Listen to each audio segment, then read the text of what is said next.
Do you ever just get pulled down a random rabbit hole for a game, a show, a movie, or just some random media that you didn't know before, but now you are making your entire personality? I know for as long as I've been able to have thoughts, I would have these random fixations. Every week as a kid, I'd flip-flop through whatever stupid media caught my eye, whether it was Pokemon, Beyblades, Magic the Gathering, whatever it was, and I've stayed that way forever. And oh man, when I tell you my most recent obsession has taken me farther down the well than most before it, I really mean it. And of course, I'm talking about Vocaloids and other virtual synths. Quick side note, please don't kill me for calling all synths I talk about just Vocaloids. I understand that Synth V, Utiloids, etc. They're not Vocaloids, but for the purpose of this video, just think of it as when your parents or your grandparents call something like a Nintendo, even though it's like an Xbox, you know what I mean? We're gonna do that logic, so bear with me. So Vocaloids have been around for a long time, and I'm very late to the party, but I think that allows me to have a pretty interesting perspective on it. Being a super new fan with almost 2 decades of content to dive back into, it's like Scrooge McDuck diving into that vault of coins. It's a bit overwhelming, like where do I even start? So I think I just want to talk about my experience as a brand new Vocaloid fan, and kinda how I ended up wasting $140 on a Figma of a blue-haired ice cream eating good boy, and maybe, you know, this will inspire you to take your own dive down the rabbit hole for Vocaloid. So let's take from the top, how I became a Vocaloid fan 20 years late. And of course, when I mention Vocaloids, there's one girl that everyone thinks of first. The one, the only, Hatsune Miku. The Miku, Hatsune Miku.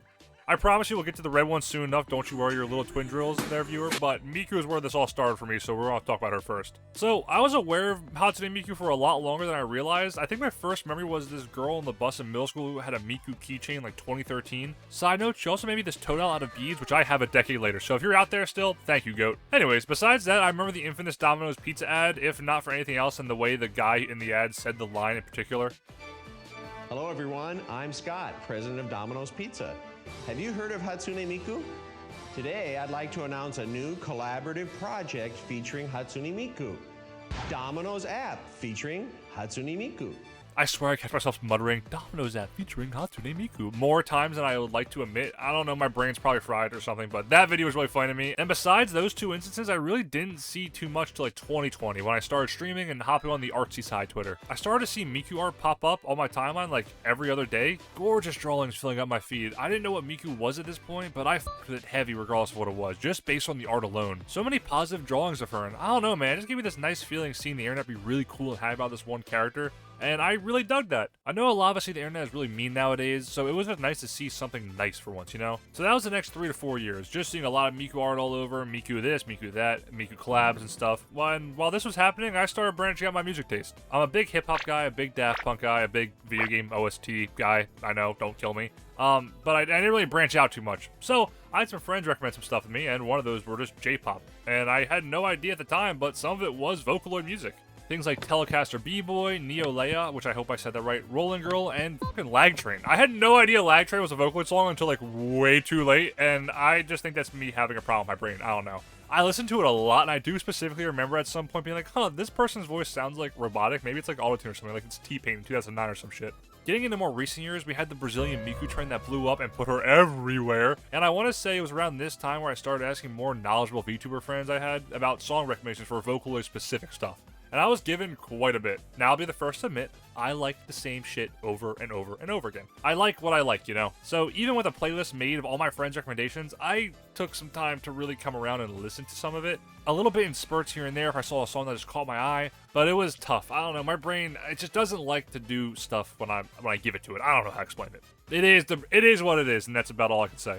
Eventually, I just kept seeing more and more art, more Vocaloid stuff, more Vocaloids I didn't even know exist, like the twins. And that one red one that is, it's giving my mind, whatever. I'm sure she won't become, like, my favorite thing in this entire fixation. I would be shocked. Anyways, I still didn't even know what an actual Vocaloid was. I was kind of confused on how it worked in general, and sadly I don't have the clip. My friend Luvi gave me a quick rundown on stream one day about how they're like voice synths, that Vocaloids aren't all of them, just some of them, they're different kinds, and all that kind of jazz. And around this time, I also watched the Jane Animations Miku video, which, first off, is amazing, and you should all go watch that right now and then come back here. And secondly, it just filled me with more, like, joy, and the feeling like, man, I want to be a part of this community. And with that knowledge at hand, it became way too much. I had given in. I finally went back to the songs my friend recommended, and they were all pretty good. I enjoyed them quite a bit. I think for some reason the red one, what's her? Oh, Kasai Teto, yeah, her. She just kind of vibe with me. I don't know, as the middle-aged pop star trying to like stay in the spotlight, I kind of love that trope all the time. And it's not really a trope for her, but you know, it kind of has that vibe sometimes. Oh yeah, and her fans are crazy as f on Twitter, and I love them. Please never change. I have a very good friend who is a Teto fan diehard, and they hooked me up with a bunch of Teto songs, and now I love our favorite hag. She's the best. All this culminating in a pretty good enjoyment of Vocaloid stuff, or at least the Miku and Teto stuff at the time. I wasn't really into the full deep side of it. That would take another beast to awaken it. And that beast's name is Project Diva Megamix. Oh, my beloved. Fun fact, I actually downloaded Project Diva 2 on my PSP trying to just get into the music a little bit, but it was all in Japanese, and I wasn't committed enough to get through the menus to play the game. Happy to say now I have unlocked every song in that game, and I can go through the menus fine. But anyways, Megamix was on sale at the perfect time. The Miku movie was coming out soon, I wasn't going to miss that for the world. This game went on sale, it was like the perfect collision of things happening. And with Megamix, I could play some of the songs I liked. Or so I thought when I bought it, and I was a bit wrong. It didn't have the songs I knew at the time, like no Mesmerizer or the Teto stuff really at all, which sounds dumb when I look back at it, like yeah, that probably wasn't going to be the case anyway. The game came out like 2 years ago, so I don't know what I was thinking. I didn't know how it worked, but it did do something good. It forced me to go learn about other Vocaloids and other songs that I didn't know before. No one sold me on that more than Kaito. Particularly the song Snowman. Holy shit, Batman. This song rocks so fucking hard, I can't understand it. If you haven't heard it, this is the Kaito song you have to listen to today. That's your homework. Go listen to Snowman. It's awesome. Like, this is where I kind of knew, like, oh, this isn't going to be a casual interest anymore. I'm going to take this way too far. I just started scrolling through all the music on Megamix, and any cover that caught my eye got played, and it was a lot of covers that got played. I started streaming it, and I had friends and viewers ask for songs, and that got me to go find more songs I missed earlier, and it was just the best way to find music. Being a new Vocaloid fan, I think this might be the way to find new music and to have like just new stuff brought to you, because there's so much, right? But just going through Megamix, just look for stuff that looks interesting to you and play it. And it's like, oh shit, that's a new song. Here's another song. Here's another song. And it leads you down this rabbit hole of just having a ton of music at your disposal. And on the streams, everyone was so positive about their favorite synths and songs, and it just felt warm, man. Back to the Jaden video I mentioned, and even earlier seeing the art on Twitter, I wanted to be a part of this community. It just felt nice. It felt warm. It felt like it was just great. It ruled, man. People always hype for new music, new merchandise, outfits, all of this stuff. It was really nice to start to belong in this little community. I started making more videos about it, streaming Diva and Sakai more. Bought this for way too much money, but I am really damn happy about it. And now at this point, this script was written a while ago. I have a lot more merch than just this fucking kind of, so it doesn't really matter. And the best part of being a fan of media with so much history is even the older songs are brand new to me. They're all new songs. It doesn't matter if it was made in 2008 or 2025. I have 2 decades of backlog to listen to, and honestly, I couldn't be happier. And that grows as I learn about new synths I didn't know it the day before. Being a Vocaloid fan in 2025 couldn't be better. Hell, we've seen things this year we haven't ever seen before happen. Shout out to Teto's first official Miku concert appearance. That video is my first real Vocaloid video, and it's what set me off here. There's something about these little guys that just so charming and intoxicating to me in a good way. Just a general feeling of happiness listening to the music, seeing silly fan animations, and some of the best art I've ever seen. I'm a brand new Vocaloid fan, and if you're not yet, I think you should be too. Okay, now for some stories and some more silly stuff. So I mentioned Project Kai, the gacha mobile game, and the Miku movie earlier. So, I may have seen the Miku movie at a face value and not realize it was based on the gacha game, and I had no idea that that was the case until I walked in the movie theater and just happened to really kind of look down my ticket on Cinemark's app and read the description of the movie. I was like, oh, it's based on Sakai. I was like, oh, okay. Well, probably a bunch of characters I don't know, but that's whatever. I'm here for Miku, right? So when I sat down and saw 6 versions of Miku and it cast a character that was like 20 deep, I was a bit caught off guard. Note, I had no idea what Project Sakai was until right now, while sitting in that theater.